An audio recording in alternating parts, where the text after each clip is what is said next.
Manchester United 2, Brentford 1. Champions League football will be back at Old Trafford next season. I said that after the Chelsea game, but after this game against Brentford, listen, we need 2 more points statistically to qualify for the Champions League. We're 11 points ahead of sixth placed Brighton. We're back. We will be back where we belong. But let's get into the game, starting off with Casemiro. Casemiro, Casemiro. How many times do you want me to say the same things about you? I'm not going to spend too long on Casemiro today because I've spoken about how great Casemiro is in countless videos before, and I will repeat for all the Casemiro haters, for all the people that turned on Casemiro, stay on that side because this guy is an absolute beast. And listen, it's a toss up. You can say Rodri is the best six or this person's the Casemiro for me. Rodri, for the first half of the season wasn't around. For me, Casemiro has been the best defensive midfielder in the Premier League this season. Who's going to tell me something else? Who's going to suggest to be another player? His performance against Brentford, he gets us on the score sheet again, 1-0. Because how many times has Casemiro done that for us this season? So many times he is the person that gets us on the score sheet, puts us ahead in ties. And let's just make this statement right here that Casemiro is the biggest aerial goal threat in the Premier League. Yes, Gabriel would have rivaled him early in the season, but not anymore, man. Not anymore. Casemiro is showing how dangerous he is in the air. That's his eighth header of the season, and he's got 9 Premier League goals. Knowing him, 4 games to go, he's probably gonna get double digits. He's probably gonna get to 10 Premier League goals, and that is such an underrated asset, an underrated threat from a defensive midfielder, a midfielder that can win you the game, a midfielder that can you know, grab the game by the scruff of the neck. There's not many of those around anymore, and Casemiro is definitely one of them. But listen, I could lord all day about Casemiro's goal threat, Casemiro breaking up play. He won the ball for us 11 times in this game against Brentford. He won 15 of his duels against Brentford. So I could wax lyrical about the brilliance that Casemiro brings with his actual footballing quality on the pitch. But I want to talk about Casemiro's leadership because there was a moment in the game for the second goal, Sesko's goal, where Amad Diallo, who had a tough game, and we will speak about Amad Diallo later on. Amad Diallo had a tough game, but he had one great moment where he won the ball back for us to go on the counter attack and score that second goal for Sesko. And whilst everyone's celebrating, Bruno, Sesko, and Burmo up that side, Casemiro goes over to congratulate them and celebrate with them. Casemiro doesn't forget his teammates. He doesn't forget who might need his comfort at that moment. And what does Casemiro do? He runs the length of the pitch back to the other side to go and hug Amad Diallo, to go and comfort Amad Diallo because he knows he's having a tough time. But he wants to let Amad know you did well there. And without you, we wouldn't have scored that goal. Because Amad Diallo, he's having a tough time at the moment. But that leadership from Casemiro, just the thought, because so many players can get caught up in the celebration, but the thoughts and the leadership, you can't buy these things. You can't buy these things. It's either in a player or it's not. And yes, you could talk about buying someone that is a leader for another club, but it's not going to be the same if they've spent time at the club. They've got a connection with the club and a connection with the fans, and they've been here for a while and they've seen things. Casemiro, man, not only is he a serial winner, but his leadership is unmatched in our squad. And when I say 1 more year, Casemiro, 1 more year, I don't just say it for his things on the pitch. And again, I sound like a parrot because I've said this before in previous videos months ago. Replacing Casemiro's leadership in our changing room on the pitch, it's gonna be like Pep said, shout out Pep, we cannot replace him because where are we going to find someone else of Casemiro's stature? There was another moment where Sene Lammens, he punched the ball out when Brentford put a cross in. And Casemiro, when the attack is done and the ball, there's no more danger, Casemiro looks to Sene Lammens and he says, catch the ball. Next time, catch the ball. Don't just punch it out.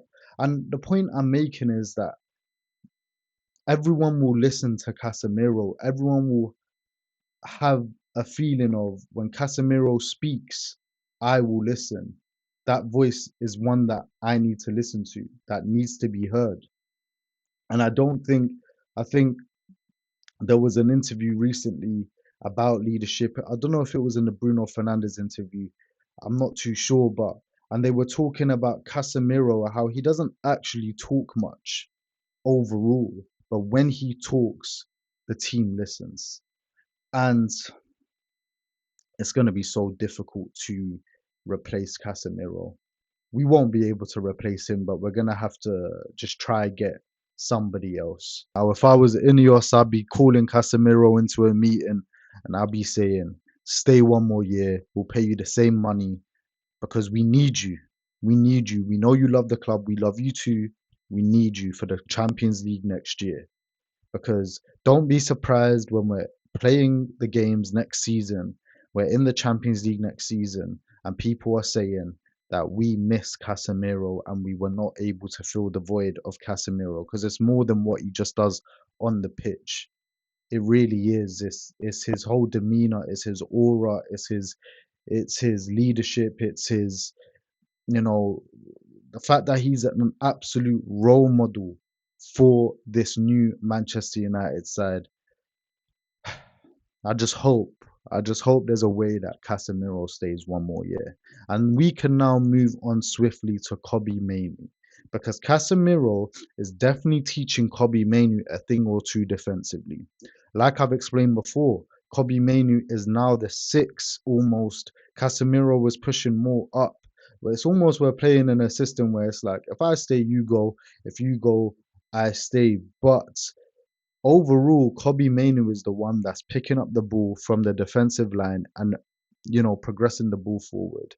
And not only that, defensively, his ball recoveries, his tackling is improved. And I don't doubt that Casemiro is behind some of his improvement. And that's another reason why I'd love Casemiro to stay, just to be with Kobbie Mainoo as he gets older. 21 years of age now, and I just wish Casemiro and Kobbie, I could see that in the Champions League next season. But Kobbie Mainoo, man, defensively amazing, ball carrying like we know, press resistance like we know, always an option like we know. He's even doing things where he's the what do they call that? What's that word? Metronome. I think it is, where he's just the center of everything. The ball goes to him. He's playing one twos with different players, progressing the ball forward. And then let's talk about that amazing run that Amad Diallo really should have put away. But that amazing run, because that is what we're talking about, one of the assists of the season. If Amad Diallo puts that away, the dribbling, the close control, the awareness, the skills. Look at the way in that moment where he, the improvisation is insane to back heel the ball behind him and to progress the ball to get it to Amad Diallo. And Amad Diallo needs to do better because that would have been one of the assists of the season and one of the best assists of the Premier League era.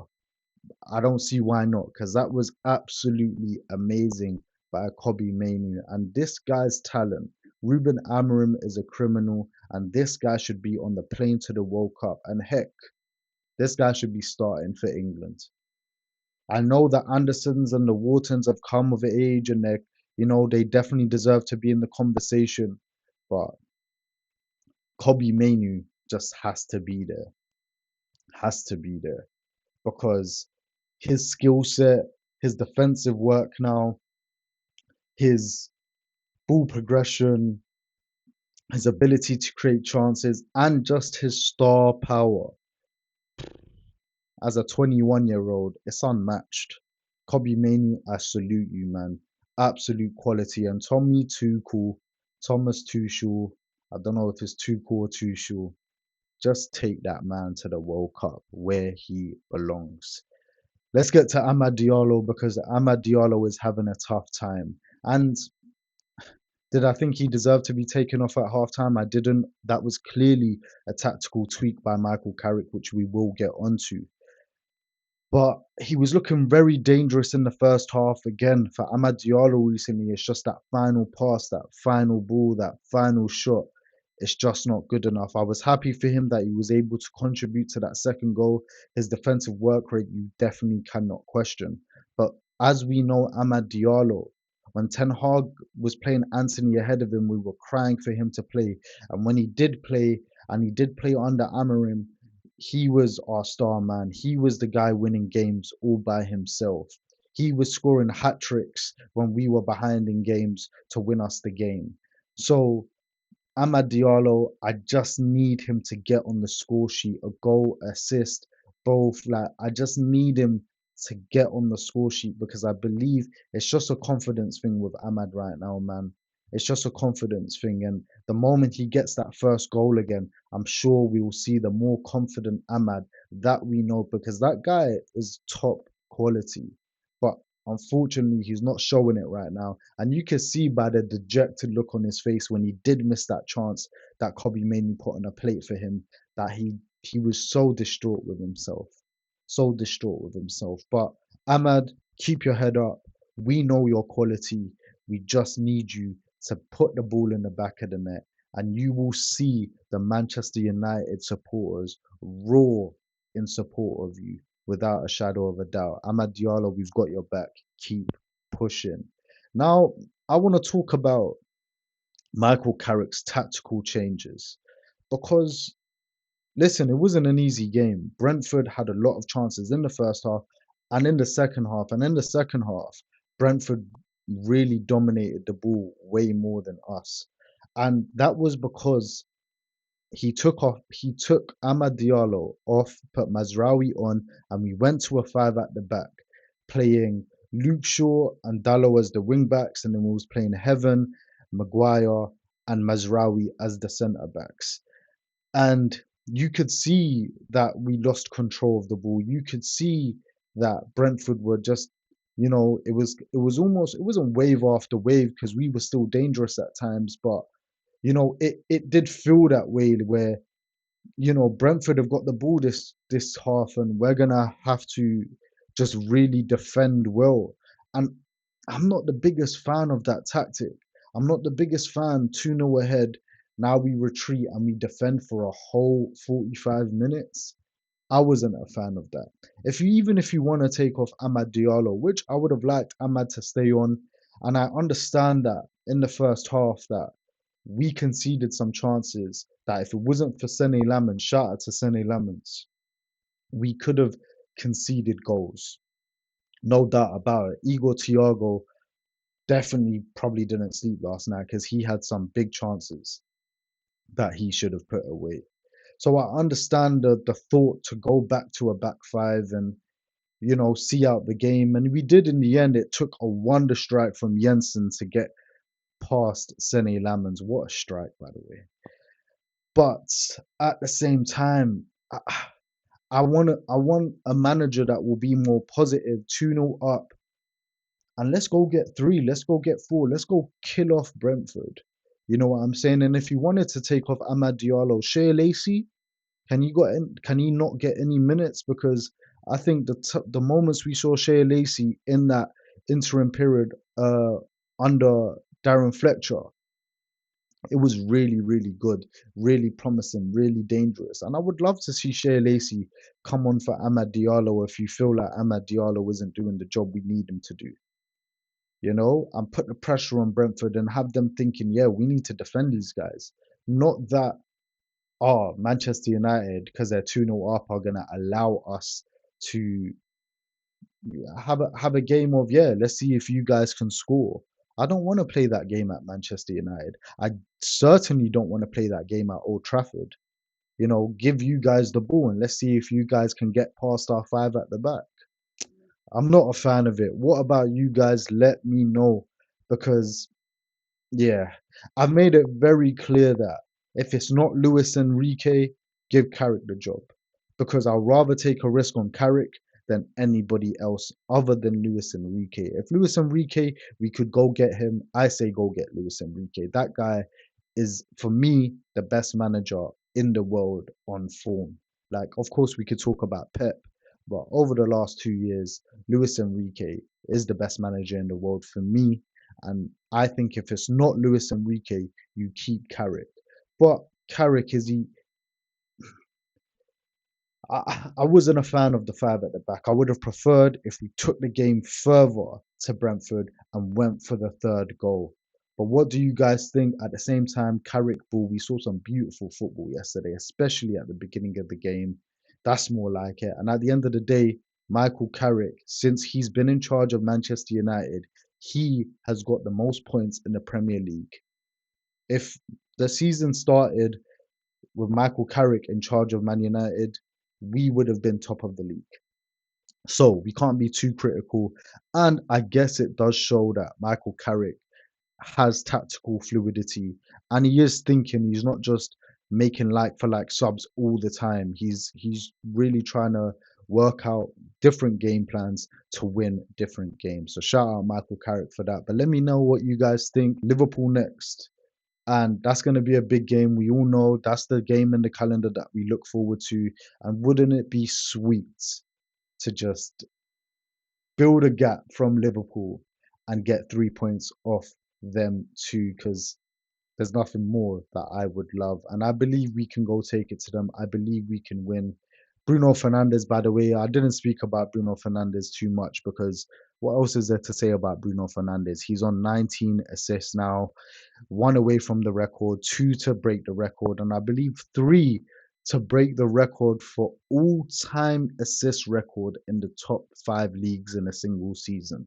So, Bruno Fernandes, will he do it? I think he will. What do you guys think? Let me know. Listen, a lot of you watching, you guys ain't subscribed, man. You guys ain't subscribed, so please hit that subscribe button, like, comment, hit the subscribe, and I'll see you on the next one. Peace.